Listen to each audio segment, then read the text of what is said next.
வணக்கம். நான் உங்கள் வாஸ்து பாலச்சந்திரன். வாடகை வீடு, லைன் வீடு, அந்த லைன் வீட்டில் 3 வீடுகள் இருக்குது. இந்த 3 வீடுகளில் வாஸ்து குறைபாடு இல்லாமல் எந்த வீட்டை தேர்ந்தெடுக்கலாம்னு பார்க்கலாம். நம்முடைய வாஸ்து விதிகளில் முக்கியமாக சொல்லப்படுறது, கிழக்கு வடக்கு க்ளோஸாக இருக்கக்கூடாது, அந்த பக்கம் இடங்கள் இருக்கணும்.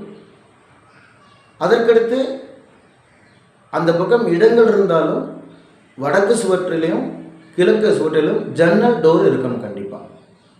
அப்படி பார்க்கும்போது வடமேற்கு பகுதியில் இருக்க வீடை தேர்ந்தெடுப்பது சிறப்பு. ஆனால் வடக்கும் கிழக்கும் இடம் இருக்கணும், வடக்கு சுவற்றிலையும் கிழக்கு சுவற்றிலையும் ஜன்னல் டோரு இருக்கணும். மேற்கு மத்திய பகுதியில் உள்ள வீடை தேர்ந்தெடுத்தீங்கன்னா வருமானம் இருக்காது, ஆரோக்கியம் இருக்கும். தென்மேற்கு பகுதியில் உள்ள வீடை தேர்ந்தெடுத்தீங்கன்னா வருமானம் இருக்காது, ஆரோக்கியம் இருக்கும்.